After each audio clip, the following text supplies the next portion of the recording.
The other thing, we just had a session with our master coach group, and you said a quote that really stuck out to me. That it was very simple and powerful. You said, "Ownership is an illusion. An illusion. Stewardship is the truth." And I think that that hits to the core of what can really benefit our world if more people truly understood and embodied that. Ownership is an illusion, stewardship is truth.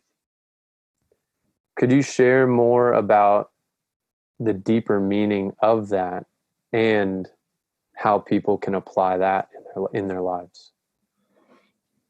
Certain times in our life when I was a younger man, I wanted all types of, I wanted a Lamborghini, I wanted this, I wanted that. Everyone has these type of dreams, whatever it's fashion or, for me, it was cars, right?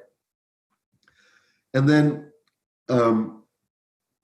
one of the CEOs I coach, he picked me up in his incredible Ferrari. It's like a custom high end. It's got to be worth at least $500,000, right?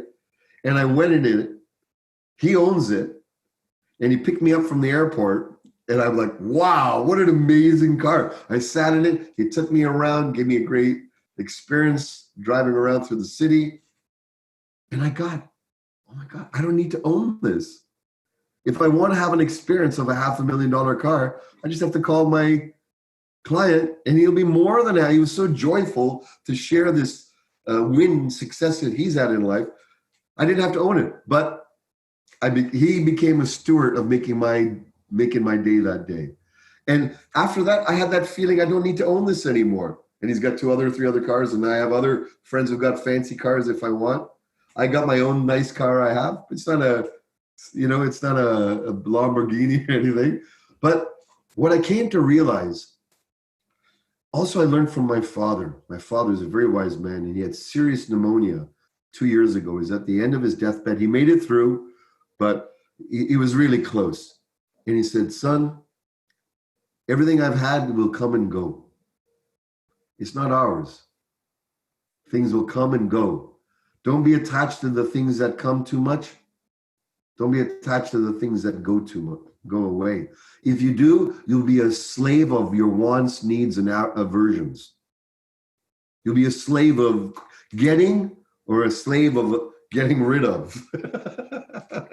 Whether you're going for getting or getting rid of. Whereas if you realize, even my body, I'm a steward of. How many functions are going on? We have no idea. Billions and billions are going on right now in our system. We don't even know. Someone is stewarding this. We have our body, we have our relationships, we have our physical stuff, house, car.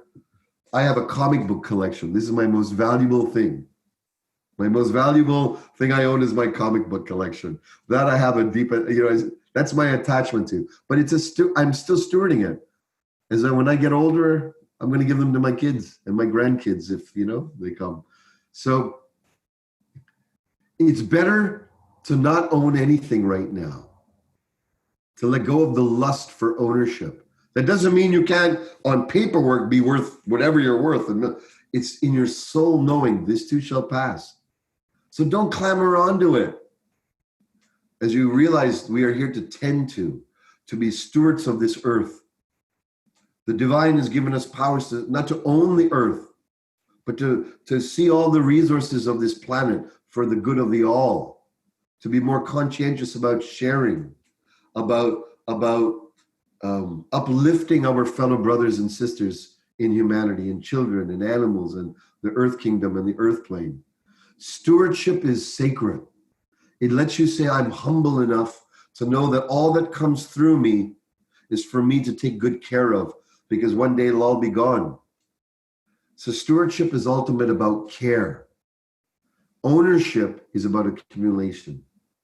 Make that switch and you'll find a spiritual abundance, a soulful heart, emotional abundance that cannot be touched by no matter how much accumulation you've had or you've gained. I know this is something that I think about daily, but even you just sharing it, I'm just feeling it go in even more deeply, taking that in. So if you had just a couple minutes to share some wisdom with the younger generations of how we can navigate the current times we're in and what we can focus on in our lives to continue to create a better experience for ourselves individually and the whole, a healthier, happier, more vibrant,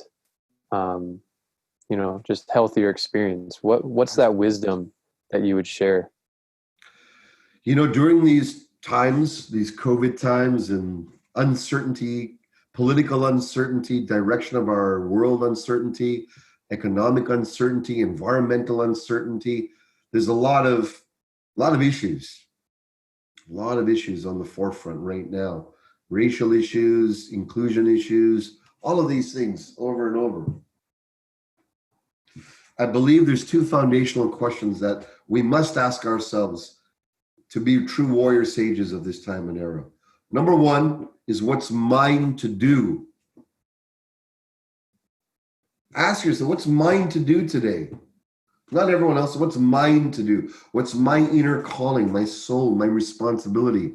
With all the gifts that I know, all the knowledge I know, all the intuition I have, what's mine to do? Many times we're stuck doing someone else's job or barking up the wrong ladder. We're trying to find success or something out there rather than ask, what's mine to do? If I ask that myself, I'm working very diligently on enlightening entrepreneurs now. It's an area that it's mine to do because I grew up in an entrepreneurial family, and I was also very blessed to have spiritual mentors and masters to give me a deeper sense of the meaning of life, to help me find that. So what's mine to do is to help in that area. You have to find what's yours to do. And you have to ask yourself that question. And if you know the answer and the answer comes, then it's something to do without hesitation. These sacred times where we're cocooning, when we're in this uncertainty, we can either collapse in fear, stagnation, apathy, lostness, anxiety, twiddling our thumbs, or we can use this potent time to potentize what is mine to do now. Equally with that instruction and question and self-inquiry is what's not mine to do. What's not mine to do? What can I let go of? I've been doing this and this. I'm wasting a lot of time. I don't need to do that. I don't need to do that. I thought I should be great at this and do this or deal with this person. It's not mine to take care of their baggage or this person's relationships. I don't have to scurry around like a good person and make sure everyone is happy or do it. No, it's not mine to do. The more we can ask ourselves what's mine to do today, what's not mine to do, and stick in that. Let go of the extraneous shit that's not yours to do. All that power that was invested in there will go into what you are meant to do. You will become more potent. You'll become more whole. Your sword, samurai sword, will become more sharpened. And you'll surely attain your dreams and visions. And if you don't have any, you're not sure what they are, they'll start coming to you. They'll start becoming more clear. So please, my friends, ask yourself in this time, what's mine to do? It could be in a small way, it could be a big, magnanimous way, and also have the discipline to do it. Put it in your schedule. If there's things that you're meant to do, put it in your day timer, even if you have to start small. 1 hour a week, I'm going to volunteer. I got that message from within that that's mine to do. Then do it. Don't procrastinate one more day. Do it starting today. And then also have the courage. What's not mine to do? What needs to be cut? Relationships? Is there some that are just parasitic and sucking your energy? Is there stuff that you're doing, work or some pursuit that's really not paying off, and you've got this idea of a false idea? Drop it. It's not yours to do. Have the discipline to cut it. When you are disciplined enough to do what you're meant to do and not do what you're not meant to do, wow, it's like jujitsu for life. You become this very powerful, directed being.